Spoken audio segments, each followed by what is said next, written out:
siya more than 3 days, sobra sa tulong ka adlaw ng daot, please comply medical certificate from the doctor. That is already agreed in our previous meeting. Until now, nakakihapon na ay mga ginikan, I appreciate, no? In the name of the family of Balos, ilan yung ipadala na as letter at parent letter na pwede attach na medical certificate. Muna yung ato himuon. So, kami diri sa eskwelahan, always protecting your child. Among rule diri paprotektar sa inyong anak. Dili inyong iduot ang inyong anak. But then, the problem here, ang problema diri, kaning interest sa inyong anak. Ha? How many times kami naka-observe diri, mga bata? Ay sige, may monitor, sige, interview sa mga advisor. Nga naman yung bata, Imo anak home visitation. Nanay agreement sa parent. Morag yapon. Mo-comply lang 2 days mo ito nga. Nay may bata diri nga, intake o third quarter exam. After the third quarter exam, kaduharan sa intunga. The rest, wala sa intunga. The whole third quarter na klase, wala sa intunga. So, who will be blamed? Isa'y pasunod anak. Not me, not the teacher. Isa'y pasunod. Ha? Wala yung sulod. Mga bata lang yun. Dayon, that is why we let the advisor, the subject teacher, ipakita good transparency of the record. Ipakita good ang e-class. E-class, diha nga ito makita attendance sa bata kung pipilan siya ka nakasunod sa klase. We are very strict, ha?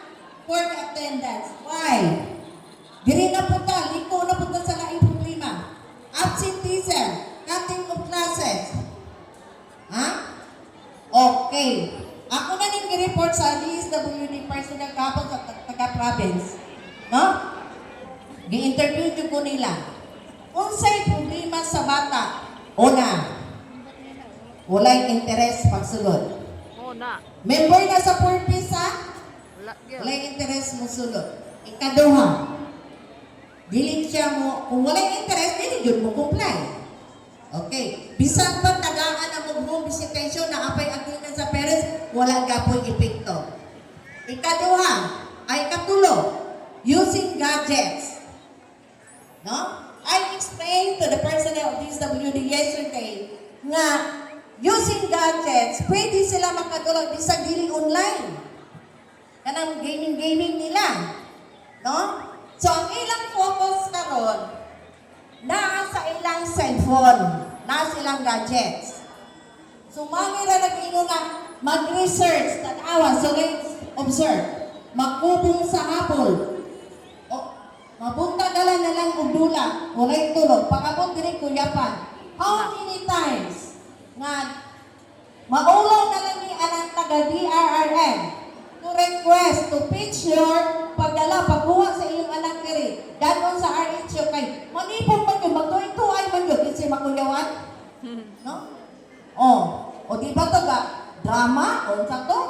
Kay pagabot sa sakyanan mo, pahiro mo po. No?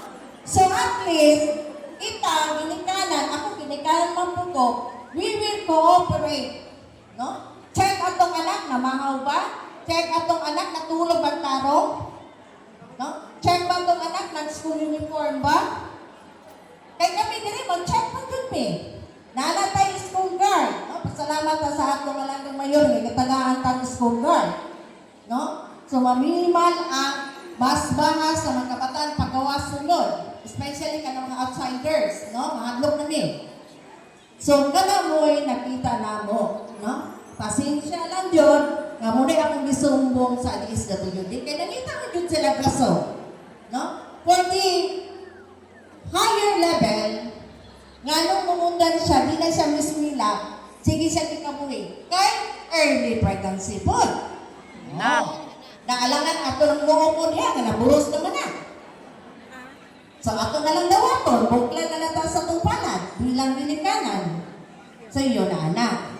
No? Ma'am, pinigito mo na siya, ma'am. Ano na yun anak? Ay abot lang. Si siya ra doon nakibalo sa iyang gihimo.